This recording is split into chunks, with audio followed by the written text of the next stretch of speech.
Hey folks, here are the notes for section H4. We are getting more and more involved in trigonometry, right triangle trigonometry. We're going to solve these problems pretty much by drawing a right triangle and then doing the trigonometry with them. But a couple of pieces of information I need to give you first. A couple of vocabulary words called angle of elevation and angle of depression. They're used all the time, especially in this context.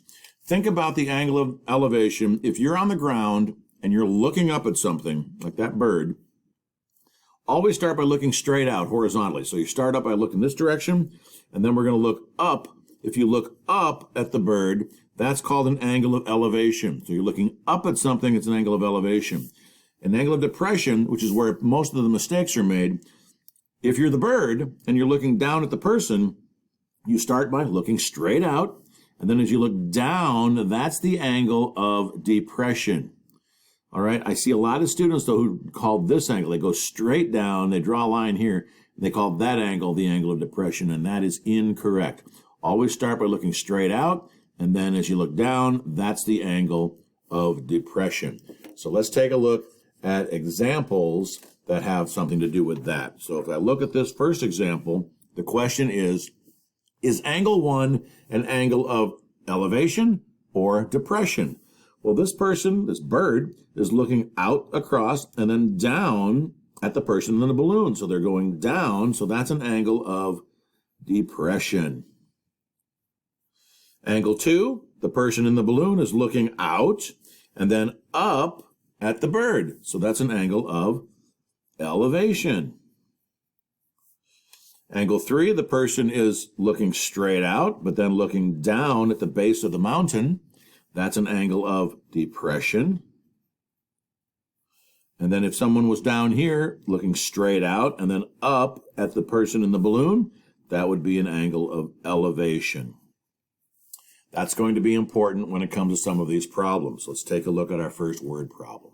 These are notoriously word problems. Suppose you stand 53 feet from the base of a wind turbine. Your angle of elevation to the top of the turbine is 56.5 degrees. Your eye level is 5 feet above the ground. How tall is the wind turbine? All right, so let's say this is the wind turbine, and you're standing here, and you are looking, your eye level is, 5.5 feet. And then you're looking up to the top of the wind turbine, so you're looking up, that's your angle of elevation. That angle is 56.5 degrees, all according to this problem. And you're 53 feet from the base, this direction, from the wind turbine. So there's your triangle. You want to find this height. Now we're going to ignore the 5.5 for the time being. This length is 53, this length is x, there's the angle. What is the measure of x? Okay, we've used SOHCAHTOA in the past. And we're going to solve this by finding out which function we need. Here's the angle. We need the opposite side. We need the adjacent side. We're going to use the tangent. So the tangent of 56.5 degrees is equal to the opposite side, that's x, over the adjacent side, which is 53. If I multiply both sides by 53, x will be 53 times the tangent of 56.5. And remember, you're in degree mode.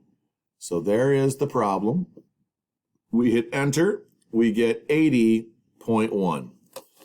So this height is 80.1. However, remember, your eye level is 5.5 feet above the ground, so you have to add 5.5 onto that. So the turbine is a little bit taller than that. It is 85.6 feet once you add that measurement on. Okay? So that's actually a pretty sophisticated problem.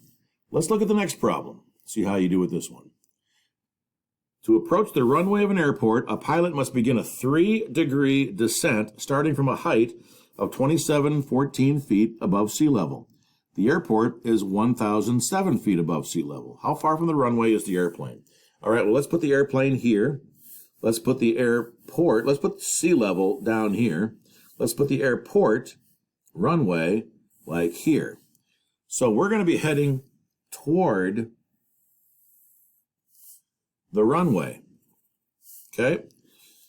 Remember, you're in the airplane. You're going to be looking down, so do a line going this way.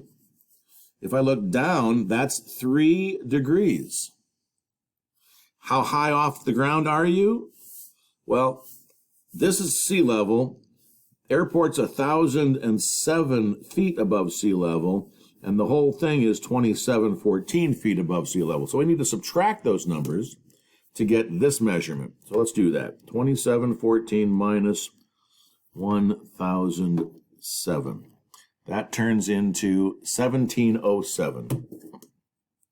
So this is 1,707. And I need to know how far from the runway. That would be this measurement. So, SOHCAHTOA.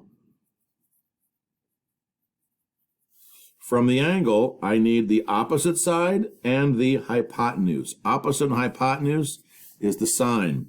So I write the sine of 3 degrees is equal to the opposite, 1,707, over the hypotenuse, x. Here's the problem I'm trying to solve.